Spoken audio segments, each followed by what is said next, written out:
I hope you're having a lovely spring break. First of all, let's make sure that you have a couple of things down.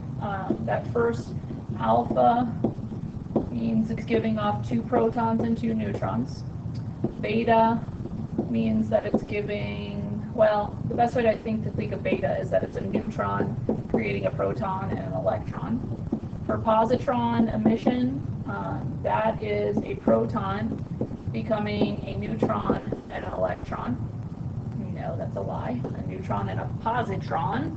And then the last one is electron capture, and that one is going to be an electron and a proton becoming a neutron. You have to know this. That's so important to being able to predict what the numbers are going to do. So if you don't have that written down somewhere, please make sure that you write it down. All right, so we're just going to go through all these problems. Let me start by telling you what the answers are. Okay, so here are your answers. Go ahead and pause the video so you can check those, and then I'm going to just move it down so that you can come back and pause at these points as well. So here's 1 and 2. Just pause it as needed, and then 3. Okay, so let's go ahead and get into the questions. All right, so this first question says, in this process, the number of protons in a nucleotide increases while the mass number remains constant. So that has got to be a situation, if you're looking at these things over here, if we're increasing number of protons, the only one that increases number of protons is beta decay. Okay, beta decay, so that gives us the answer of B. Number 2 says this process of nuclide releases a particle that's the equivalent of a helium nucleus, so that would have to be alpha decay. Remember, helium has 2 protons and 2 neutrons. This is the difference between the mass of the nucleus and the sum of the components of its nucleons. You might have looked at this one and gone, I have no idea. I would have hoped that you would have gone to D or E. That's something called mass defect. Again, we're not going to get into it, but that is what it is. Number 4, in this process, the number of protons in a nuclide is decreased while the mass number remains constant. So we are, what are we doing to protons? We are decreasing protons while the mass number remains constant. So that is going to have to be either electron capture or positron emission, right? Because both of them are getting rid of a proton. But in this problem, the only thing they've given you as an option is electron capture. By the way, I have most of these scanned in. For some reason, my scanner wasn't importing certain ones, so some of them will be here, some of them I'll just have to talk about. So 5 through 8. All right, numbers 5 through 8. So we have a whole bunch of different pairs here. We have to go through and see which ones would be which. So for number 5, our answer is going to be C, because it tells us that it's undergoing alpha decay. And if you look at C, you can see, it's hard on mine, you can see on your paper, you go from 5 to 3, so that's down by 2, you go from 12 to 8. So remember, alpha decay is losing 2 protons and 2 neutrons. For number 6, they want to know undergoing positron decay. See the plus on there? So this one is the one where proton is becoming neutron plus an electron. So we're losing a proton and gaining an electron. And the only one that shows that up there is option A. Okay, where you can see the atomic number went down by 1, yet the mass number stayed the same. For 7, this pair are isotopes of each other. So we're looking for isotopes. Remember, isotopes are the same element, but with a different mass. So that would have to be B. And then this pair could be the only 2 elements present in the sample undergoing electron capture. So again, electron capture means an electron and a proton become a neutron. So I've lost a proton and gained a neutron. So our option would be A. And yes, we just used one more than once. I don't have those directions written here on this paper for you, but a lot of times the AP test has sections that allow you to use options more than once. All right, we're going to skip to 11 just because that's how my scan came up with. So if you take a look at number 11, it says strontium decays through the emission of beta particles. It has a half-life of 29 years. So every 29 years, half of it will go away. And it says how long does it take for 80% of the sample of strontium to decay? Okay, 80% decayed means 20% left, because that's what our table is showing us, is how much is left. So at time 0, we have 100%. Okay, so after 29 years, so this will be in years. After 29 years, we're down to 50%. 20% left. We're trying to get to 20% left. So at year 58, we will be down to 25%. Okay. Now we'll add another 29. Oh boy. 87 will be down to 12.5%. Now they told us that they want 20%. So we're here in this range somewhere close to 58, but greater than 58, but less than 87. So the only option that we have is D for that one, D. Okay.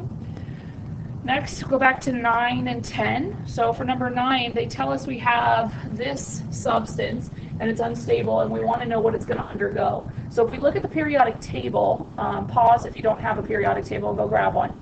We look at the periodic table, the most average form, or the average form of tin has an atomic number of 119. The one we're dealing with is 128.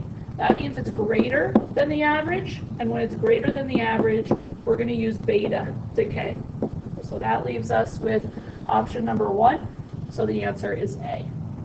Number 10, which of the following statements is true regarding the mass and magnitude of the charge of alpha particles and beta particles? So remember, an alpha particle, let's just kind of talk about it. They have mass for sure because they're protons and neutrons, and they have a positive charge. A beta particle essentially has no mass, and it has a negative charge. So if you look at your options, this first one says an alpha particle are more highly charged. It's true. Okay, alpha particles have really 2 pluses, so there's more of charge, and have greater mass than beta particles. So that's going to be your option. We got next. So now we're at number 12. Number 12 says we have a sample of radioactive material. It only contains potassium and calcium. That's all that's in it. Okay, so if you look at potassium and calcium on the periodic table, potassium has 19 protons and calcium has 20 protons. In terms of decay, it couldn't be doing alpha decay. That isn't an option because they would have to be different by 2 protons, since alpha decay is always giving off 2 protons. So it's not going to be alpha decay. It could be beta, because beta involves just one proton, and electron capture involves just 1 proton. So C will be your answer. All right, for 13, sample of radioactive material undergoing decay is found to contain only polonium and lead. The sample could be undergoing. So this one is very similar to the last one we were just looking at. They're different by 2 protons. Okay, if you look, their mass numbers are different by 2 protons. So we're going to have alpha decay going on in this one. Okay, alpha decay. It can't be beta and electron, even though you could say it can happen twice, but it says it only contains those 2. So since there's no 83 there, that would have to go through 83 if it was beta decay or electron capture. All right, number 14, we have polonium, okay, and it's going to emit 2 alpha particles and 2 beta particles. I suggest you don't rush through these. I suggest you do them one at a time. Okay, so you have this polonium, and it's going to first undergo emission of 2 alpha particles. So we'll start with 1. So it'll go from polonium with an 84, now it'll be 82 and 210. Okay, I'm just going to do the numbers. Then the second alpha will drop it down to 80 and 206. Okay. Then with beta, remember beta is neutron becomes proton and electron. So 80 is going to go back up to 81. Okay, and it's going to be what's it going to be? 206. Beta doesn't change the mass. And then we're also losing another neutron to make another proton, so it'll be 82 and up to 206. Then we take a look at the periodic table at what element 82 is, which is lead. So that is your product. So D is that option. Okay. And 15, after 44 minutes, a sample of this potassium is found to have decayed 25% of its original amount. Okay, and they want to know what the half-life of that substance is going to be. So at time 0, we have 100%. Okay, and it says it wants the half-life. We know at 44 minutes, I'm going to leave some space, and then I'm going to say at 44 minutes, it's down to 25%. Okay, and we're going to kind of work backwards. We know that the half-life right before this had to have dropped it to 50%. Oops. I'm not thinking right. Yeah, I must have dropped it to 50%. I just left myself too much space here. And so if you take a look, you know that there must have been one time frame between it going from 100 to 50 in some number of minutes, and then at 44 minutes it was down to 25%. which would mean this would have to be 22 minutes. If it went through 2 half-lives to get down to 25%, then it's happened twice. So 22 minutes is going to be your answer. All right, number 1 on the free response didn't show up, but you do have the answer from before when you were looking at it, and you can look at the work while I talk. The arsenic that they gave you was arsenic 81. Okay, if you look at the periodic table, the most common form of arsenic is less than that. The average is less than that. So that means it's going to undergo beta decay. And again, you can check the equation. And if you have questions on the equation, you can let me know. As I said in the key, the reason why it's going to undergo beta, or really the reason why it undergoes any type of decay, is to get the proton ratio to neutron ratio as close to 1 to 1. So if you're ever not sure, you can usually use that as a way to tell as well. Okay, and then 1D. 1D asked you to write it for potassium 38 undergoing electron capture. So again, you can check the answer on the key.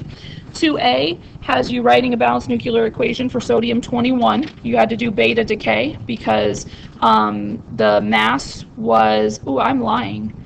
I am lying. You don't want to do beta decay for 2A. You want to do positron emission or electron capture. Now my key shows positron emission, but if you did electron capture and still made neon with a mass number of 21 and an atomic number of 10, that would be absolutely fine. For B, it's going to undergo beta decay because the average mass is greater than that of the I said it wrong again. I'm really sorry. The mass of the isotope is greater than the average mass. Okay, and that's why we're undergoing beta on that one. Same thing with C. You're going to undergo beta because the mass of that isotope is greater than the average. And then D is asking you to explain alpha, beta, and gamma radiation in terms of mass and charge. So remember, an alpha particle is really heavy. It's got 2 protons, 2 neutrons, and has a charge of +2. Beta decay is an electron. So an electron has pretty much no mass. We say no mass and negative charge. And then gamma radiation is energy. Okay, that's all you really need to know about the gamma, is that it's just energy. Okay, and so therefore it has no mass and it has no charge.